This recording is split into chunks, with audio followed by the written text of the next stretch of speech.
On parle d'IA. Google a mis de l'IA partout dans ses produits, partout, du machine learning. Vous savez qu'on aime beaucoup ce sujet, qu'on y investit beaucoup.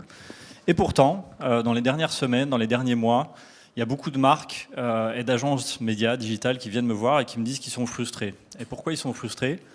Parce qu'en fait, les KPI du marketing ne sont pas le business réel, ne sont pas les ventes.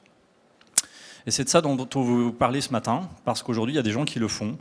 Et on a un cas très concret avec Renault au Brésil et l'accompagnement de 55 dont on va vous parler ce matin. Vous lisez bien, Renault au Brésil a mesuré une augmentation de 9% de ses ventes à budget marketing constant. Comment on sait ça ? Parce que la technologie qui a été utilisée, c'est en fait une suite marketing intégrée, Google Marketing Platform, à laquelle on a branché le CRM de Renault, en l'occurrence Salesforce. Donc quand on dit qu'on a augmenté les ventes de 9%, c'est parce qu'on a été capable de mesurer ce qui s'est passé en concession et qu'on peut affirmer que 9% de voitures en plus ont été vendues grâce à ce projet.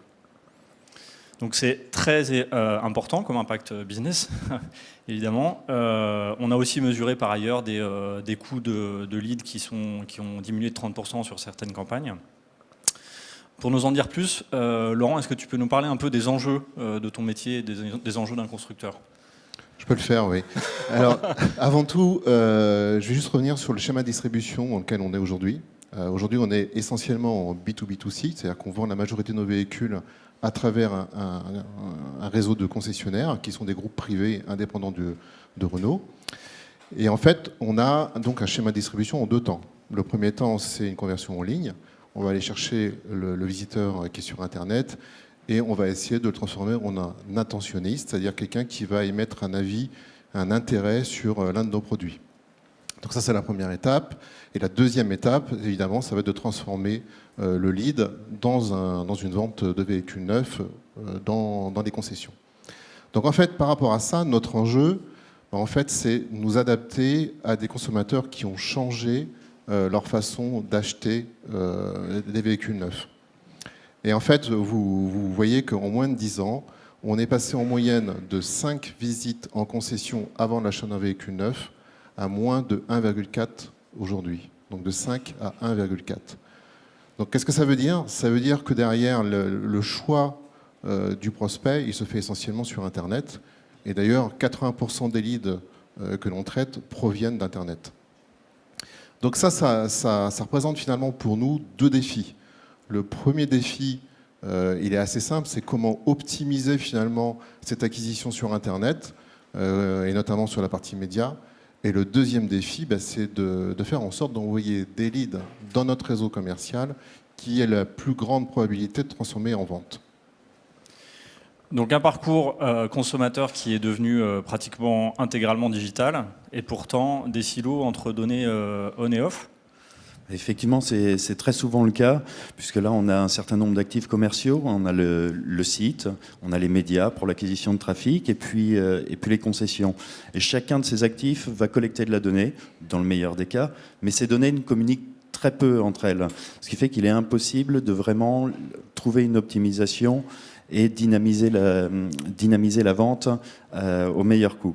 Donc ce qu'on a souhaité faire, et surtout ce qu'a souhaité faire Renault à travers ce projet, c'était de construire une vision complètement end-to-end. Donc depuis le média online jusqu'à la concession offline, pour bien comprendre les parcours et ensuite pouvoir activer les consommateurs.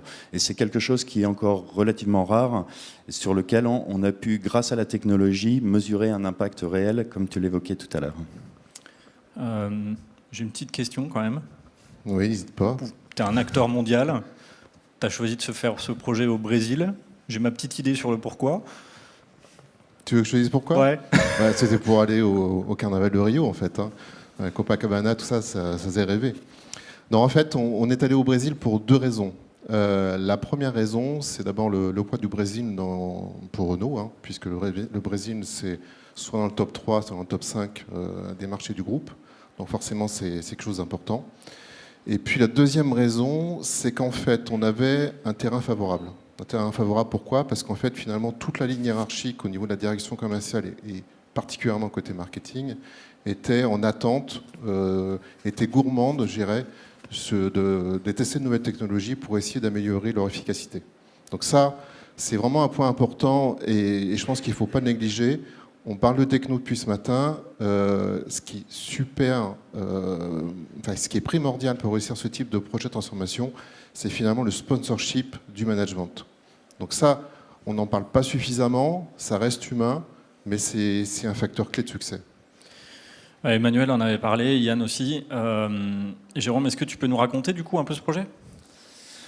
C'est, comme l'évoquait Laurent, un projet qui est porté par une vision, par un sponsor et qui a beaucoup d'impact sur l'ensemble de l'entreprise. Donc dans ce type de projet, on a 3 axes sur lesquels il faut vraiment passer du temps. Le premier, c'est la technologie et le traitement de la donnée. Le deuxième, c'est le changement dans l'entreprise et ses process. Et puis le troisième, c'est de pouvoir démontrer que tout ce qu'on a fait a eu un impact. Donc pour commencer par la partie technologie et données, en fait, comme je le disais tout à l'heure, on a souvent un problème, même pour les actifs en ligne, de connexion entre la partie média, la partie site, par exemple. Ici, on a eu de la chance, on a pu utiliser un stack qui était complètement intégré, ce qui fait que les données pouvaient communiquer dans les deux sens, en fait, entre la partie média et la partie site. Donc ça permettait de faire de l'attribution sur le site, mais également d'activer des audiences sur le média. La difficulté, ça a été de reconnecter ça avec le silo offline, celui des concessions. Donc là, il a fallu utiliser le CRM des concessions, remonter les données dans Salesforce, qui est relativement facile, et ensuite utiliser un connecteur natif avec Google Analytics pour pouvoir collecter toutes les données ensemble et avoir cette vision end-to-end. À la fin, ce qu'on récupérait, c'est dans Google Analytics une vision de tous les parcours clients, depuis le média jusqu'à la transformation en concession, et on pouvait mesurer la performance de cette conversion. Alors ça nous a permis ensuite d'activer ces audiences, alors de plusieurs façons. Hein. Le plus facile, ou le plus évident peut-être, c'est qu'on a pu voir des segments dans Google Analytics qu'on a pu ensuite renvoyer vers le média pour cibler certains publics. Et l'autre, c'est qu'on a pu avoir une vraie visibilité sur la performance économique de toutes les campagnes et donc faire des arbitrages sur les médias. Mais tout ça, ça a l'air relativement simple et la technologie nous a beaucoup aidé pour le faire. Par contre, c'est un vrai process compliqué. Il a fallu aligner beaucoup de parties prenantes pour ce projet. Parce que, comme je l'évoquais, il y a les différents silos, ce qui veut dire qu'il a fallu aligner l'agence média, le marketing local, le marketing central, les concessions. C'était un projet qui demandait beaucoup de changements dans l'entreprise. Puisque tu parles de changement, en fait, le deuxième pilier du projet, c'est la culture et le process. Alors moi, je vais m'attarder juste 2 minutes sur cet aspect-là. Finalement, le projet sur la partie culture, finalement, le fond du sujet, c'est comment passer d'une culture de mesure en last click à une culture qui va s'appuyer sur une mesure, sur l'attribution, sur des modèles d'attribution, donc du MTA. Donc finalement, ce projet de changement culturel des équipes opérationnelles, on l'a effectué en 4 temps. Le premier temps, ça a été la formation, l'explication. Finalement, c'est quoi un modèle d'attribution, comment ça marche, comment je peux le mettre en place, comment je peux l'utiliser.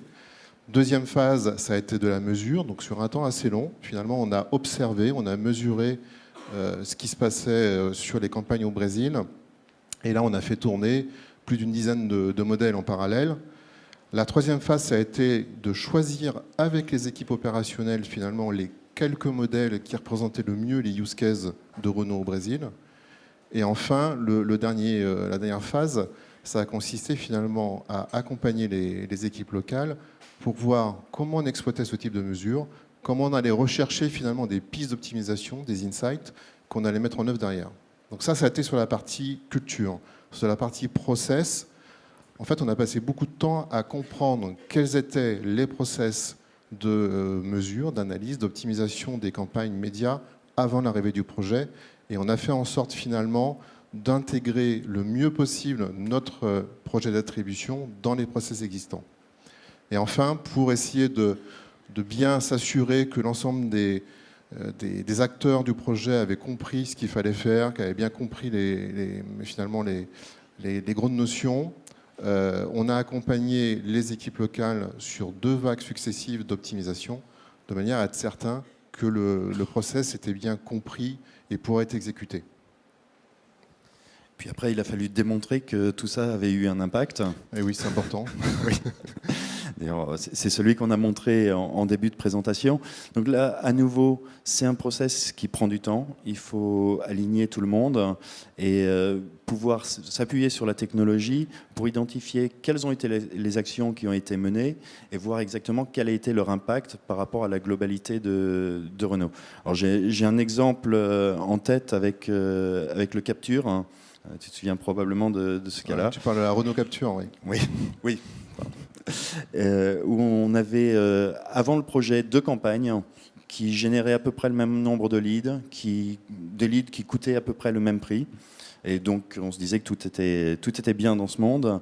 Et en fait, après l'étude, on a pu voir qu'en réalité, une des campagnes avait un taux de conversion qui était 2 fois plus élevé que l'autre en concession. Donc, on a pu faire des arbitrages sur ce type de campagne, par exemple. Et à la fin, on a isolé ce qui n'avait pas bougé de ce qui avait bougé. Et c'est ça qui nous a permis de mesurer le plus 9% de vente de véhicules dans les concessions. Toujours en travaillant avec les agences, avec les équipes locales, avec les concessionnaires et puis avec les équipes de Laurent. Donc techno, culture, mesure de l'impact, beaucoup de travail qui a été fait. C'est quoi les prochaines étapes pour toi sur ce projet et ce chantier ? Avant de parler de prochaines étapes, je pense qu'il faut parler des challenges. Ouais. Moi, j'en citerai 3. Le premier challenge, d'abord, c'est de s'assurer que le projet est véritablement ancré déjà au Brésil et que ce n'est pas un feu de paille et que ce qu'on a fait va finalement durer dans le temps. Le deuxième challenge, vous le voyez, c'est de déployer le projet sur l'ensemble des filiales de Renault. Donc, je vous rassure, on n'a pas que 5 filiales dans le monde. Hein. Mais donc du coup, ça c'est un vrai enjeu de transformer ce projet en at scale, comme finalement c'est le mot à la mode en ce moment. Et puis le troisième challenge qu'on a mis en évidence pendant le projet, finalement c'est un sujet de cohérence des rythmes de vie entre le online et le offline. Donc le online, évidemment, vous le savez aussi bien que moi, on est sur du pilotage des campagnes médias qui sont pas en temps réel, mais qui sont je dirais très proche du temps réel. On a vraiment besoin d'être très réactif. Alors que sur le offline, on est sur des durées de conversion qui sont entre 30 et 40 jours. Donc vous voyez bien qu'il y a une incohérence entre les deux rythmes de vie. Et donc c'est une des raisons, c'est pas la seule, mais c'est une des raisons qui a fait que finalement on a décidé de développer et de lancer une app mobile qui est à destination des vendeurs de nos concessions, de manière finalement à très vite pouvoir interagir avec le prospect, je dirais quasiment sans délai, et pouvoir très rapidement remonter des informations offline sur le online, de manière finalement à enrichir nos campagnes et être le plus réactif possible. Donc vous voyez, ça c'est le troisième challenge qu'on a mis en évidence. Bon, il y en a eu d'autres. Hein. J'imagine. Donc piloter le marketing à la voiture vendue, ça vous a permis en fait d'avoir une efficacité média visible et très importante. Est-ce qu'on peut aller plus loin ? Qu'est-ce que ça va vous permettre de faire maintenant ? Oui, ça va nous permettre d'aller plus loin parce que, en fait, pour faire tout ça, il a fallu faire un énorme travail de cleaning de data, de désilotage des data. Donc, on a vraiment remis en ordre beaucoup d'informations. Évidemment, on travaille sur ce que vous avez vu tout à l'heure, sur de l'IA, sur du scoring, etc. Donc, plein de choses qui sont très sympas et qui vont venir. Et évidemment, la compréhension des parcours clients, ça nous permet déjà d'aller sur de la personnalisation, tout bêtement. Tout bêtement, mais on voit qu'il y a quand même beaucoup de prérequis et un énorme chantier de transformation. Jérôme, on a vu ce cas à Renault. Est-ce que tu vois d'autres applications ? Je pense que ce qui a été fait chez Renault est assez emblématique de la problématique de toutes les grandes marques qui sont distribuées par des réseaux massivement offline et qui parfois ne leur appartiennent pas. Donc mettre en place cette logique d'attribution et de vision end-to-end, c'est quelque chose qu'il est désormais relativement facile de faire, dans le sens où les outils sont là, mais il faut derrière mettre en place toute la politique d'acquisition de données, tous les process et le change management. Donc je pense que ça peut s'appliquer à beaucoup d'industries avant d'aller sur de prochaines étapes avec l'IA. Top. Donc vous l'avez vu en fait, besoin d'une marque qui ait l'ambition de se transformer et de faire remonter ces données réelles dans ces systèmes, besoin d'un cabinet expert pour les accompagner. Nous on croit beaucoup à ce partenariat-là et on vous remercie de votre attention. Merci. Merci.